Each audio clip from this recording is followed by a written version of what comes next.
All right, everyone. Hello and welcome back to our Taiji Cao series, where we're working on developing some of the fundamental movement patterns and principles to develop your Taiji practice. Now, in the last lesson, the first lesson of the series, we started out with the opening sequence, the commencement movement.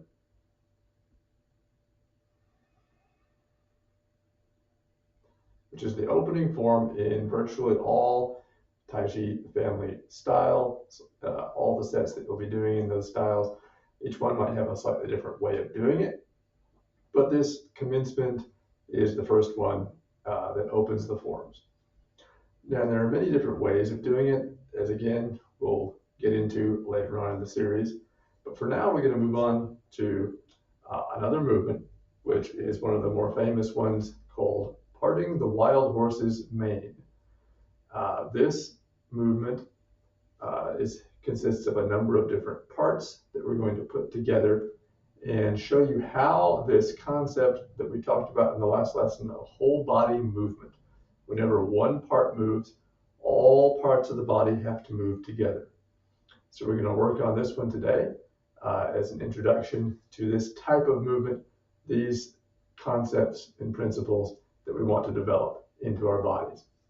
Again, before you start, always make sure that you've done some kind of warm-up, stretching routine just to open up the body, release the tension out, get the blood moving to make sure that your body is ready for exercise.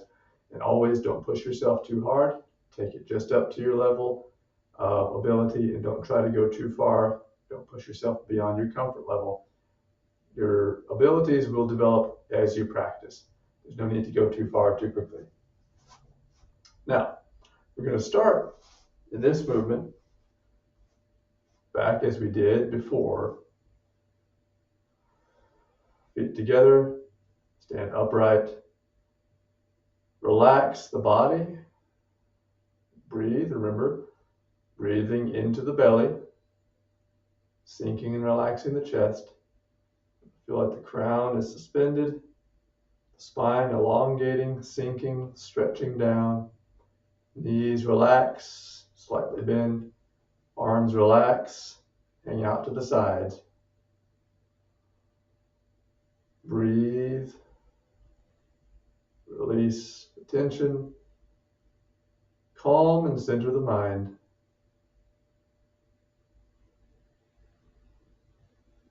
Once you've done this for a moment, I'm going to start sinking the weight straight down through the right leg, through the center of the foot.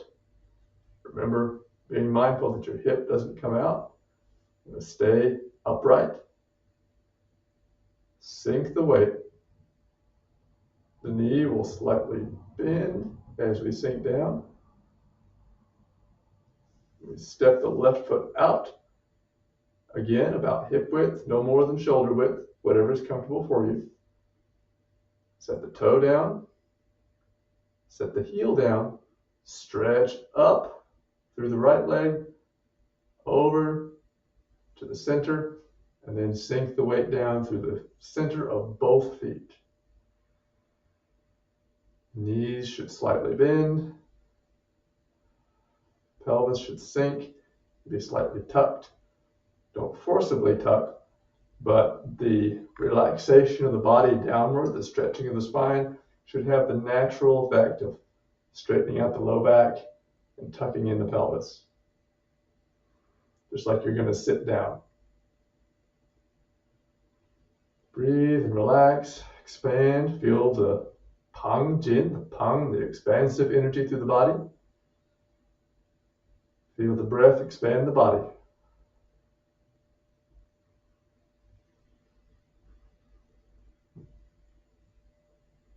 Again, we want to stay here for a moment to center and relax as we breathe. Feel a connection through to the ground, from the spine up, connecting heaven and earth.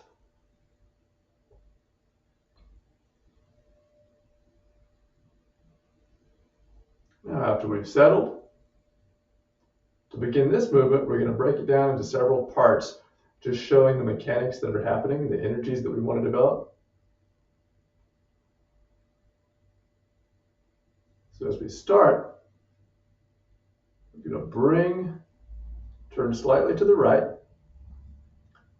bringing the arms up like we're holding a ball. We're embracing the moon. Different ways of talking about this type of movement. Circling, like we're holding a big ball or a moon between our hands in front of our chest. Then turning to the side, turning to the opposite side. In this case, to the left. Sinking. And up, back to center. Then we switch sides. Circle around. Sink down. To the right. Back up. Circle. Sink. Up. Circle. Sink. Up. Circle once we get to center. Sink down. Now, very simple in appearance, but there are a lot of different things happening here that we want to look at. So we're going to break this down.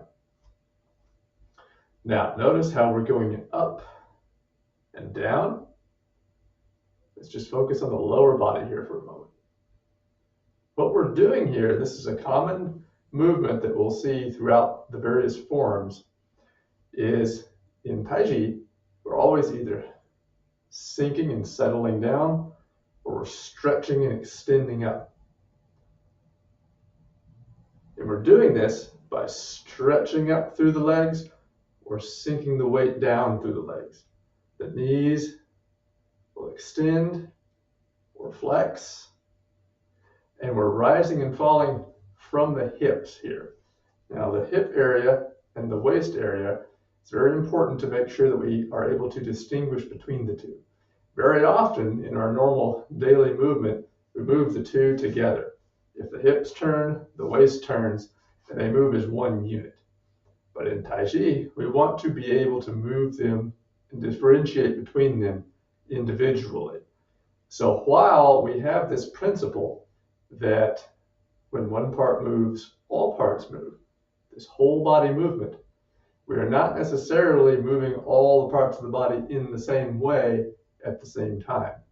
We want to be able to differentiate each individual piece so that they can all move together, but in different ways that complement each other. So we're not just all in committing to everything going in one direction all the time, because that takes us off balance and is ineffective in transferring power through the body. So what we want to be able to do is be able to move the whole body in every movement, but all the different parts are doing different things simultaneously that support each other. So we want to be able to differentiate between the actual hip and the waist. Now, many people talk about the hips. They're including this whole pelvic area into it, where we have the top of the pelvis here, the ASIS, this little notch right here. And that is actually in Chinese what they would call the yao, the waist area. The actual hip joint is down below, farther down. And in here we have the inguinal crease in the groin area, and that's called the gua. So we want to be able to differentiate between the yao, and the gua, in the center here beneath the navel called the dantian. These are all a very closely connected area, but each of them are different parts of the body that are moved in different ways. They don't all just move together all the time. So as we're rising and falling, we're stretching, sinking, stretching, sinking. This is primarily pumping through the legs, extending and flexing the knees, stretching up, sinking down. But what we're sinking into is this hip joint here, the actual hip joint called the gua. And we're opening it as we come up, we're closing it as we go down. So you can put your hands here in the inguinal area and kind of feel how that happens. When you come up, it opens out. When you go down, it closes in. Now make sure as you do this that the knees don't go in. We want to keep the knees over the feet. Don't let them go out and don't let them go in. That breaks the alignment and eliminates our transfer of power through the body. We want to feel that closing and opening of the gua, the inguinal area, the hip joint,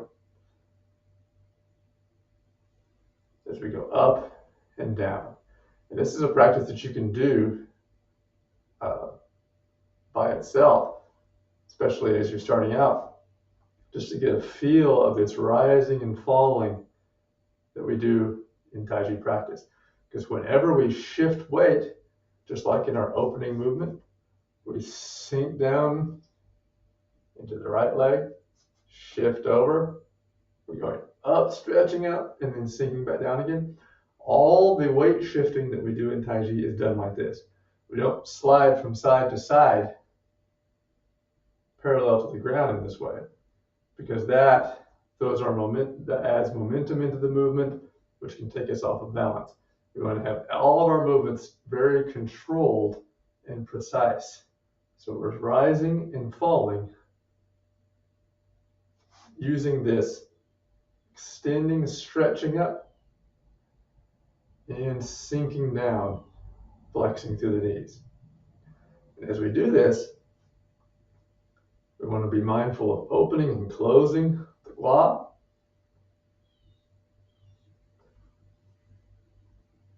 And to add the waist in, to add the yao into this movement, what we're doing right here is as we sink, we're going up one leg and then sinking down the other one.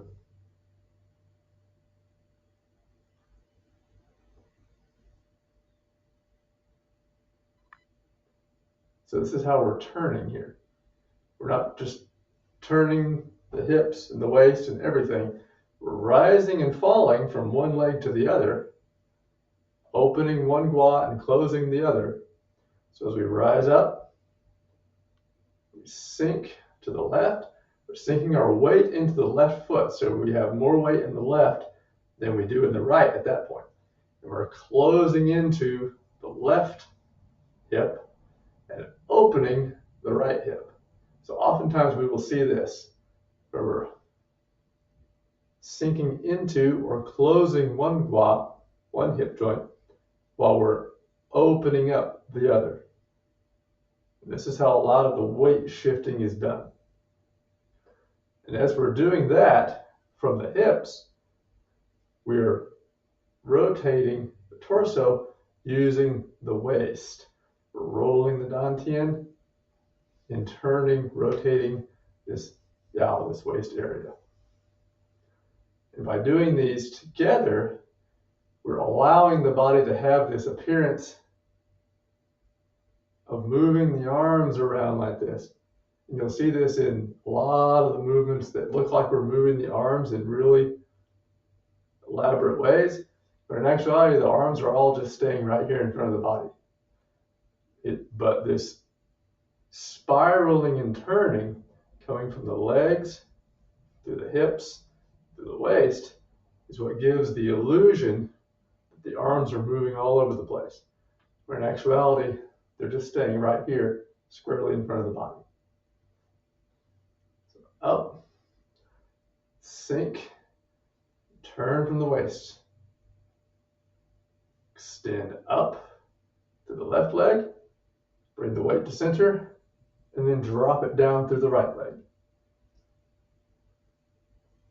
Turning the waist, sinking into the right hip. Again, be mindful of the knees. Keep the knees over the feet, tracking straight over the toes. Don't let them go out or in. Now when we move the arms are simply following along for the ride as the waist and the hips are rising and falling and rotating. Sink. Up. Rotate the center. Sink. Drop the weight through the right leg into the right hip and rotate the waist to the right. Now, the action of rotating and rising will naturally move the arms. Again, don't use strength or force in the arms. The arms are relaxed. We don't ever want to clench the muscles. Everything, all the movements in Tai Chi should feel like stretching, should feel like an elastic stretch or contraction. We don't want to tense the muscles. Keep everything relaxed, just like a rubber band, expanding and contracting.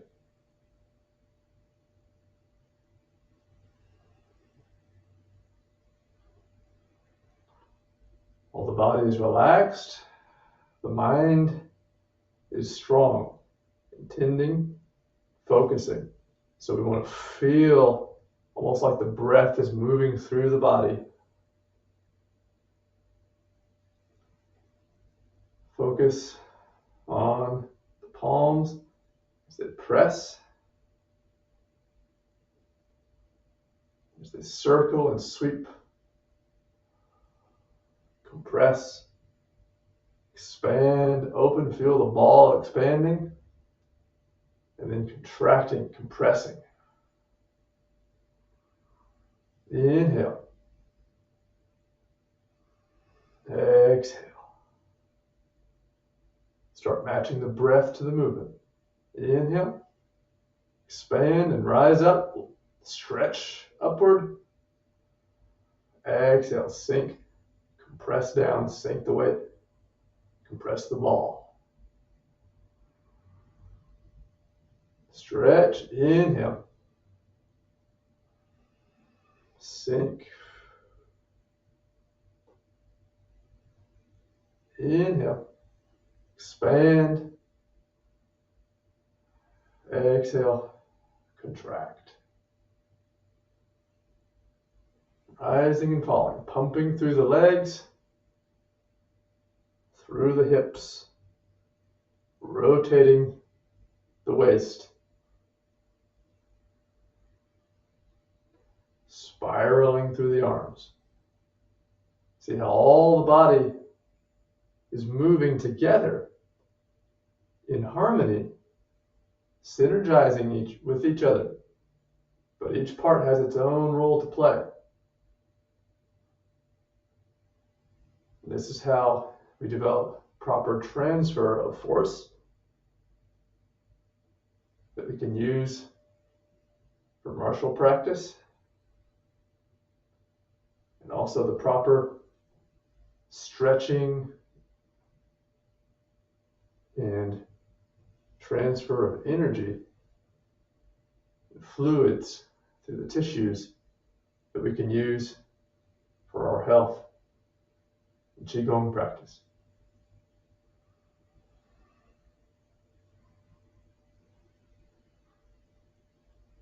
Now, after you've practiced for each of these parts a bit and gotten used to it, now we can start parting the wild horse's mane proper, which in actuality we're not just moving the ball around from side to side, we're separating and spreading the palms as we turn. So here, we come to center with the ball, we're stretched through the legs. Now as we sink and rotate, we're going to allow the arms to separate. The palms are going to separate.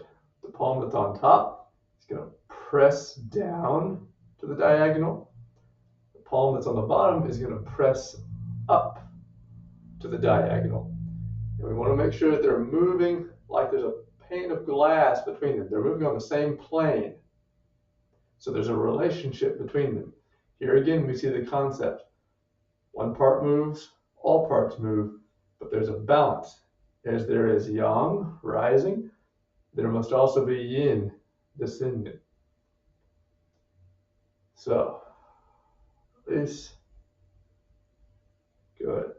Press down just like you're pressing on a table. And the eyes should be following the rising hand, the yang hand. Back to center. Fold over. Folding the hands over, rotating, spinning the ball. Sink, press, expand out. Remember to keep the elbows and the shoulders relaxed and dropped. We're not using tension in the arms to do this.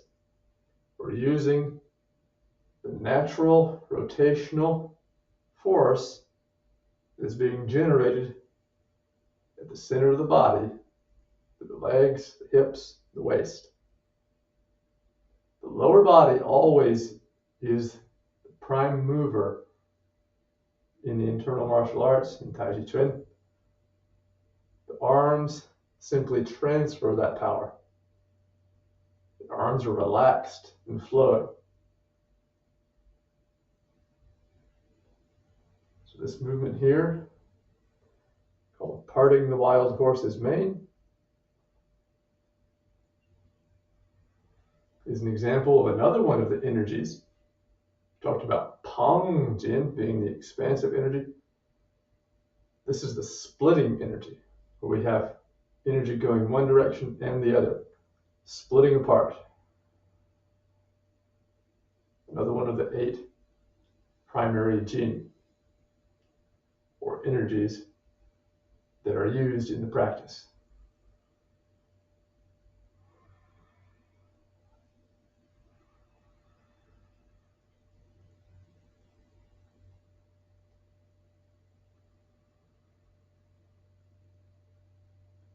Rise and fall.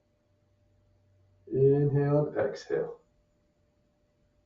Stretch, contract. Always the balance, yang and yin.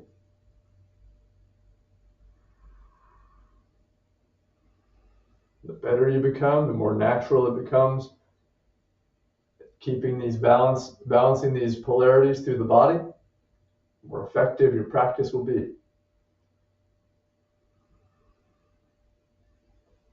This is a good one you can do as long as you like. You can start really feeling that rhythm of those waves pulsing and moving through the body. Just like we talked about last time, we have the body, the weight sinking down, arms rising up, balancing each other. There's a wave moving through the body as the dantian rolls over.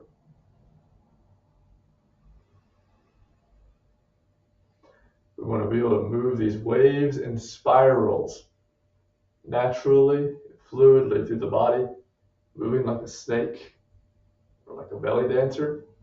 This is how we connect, integrate all parts of the body to transfer and receive force, to move energy, to move the fluids through the tissues for health and Qigong practices. So, practice with this one, and we'll see you again next time in the next lesson, where we'll look at another movement.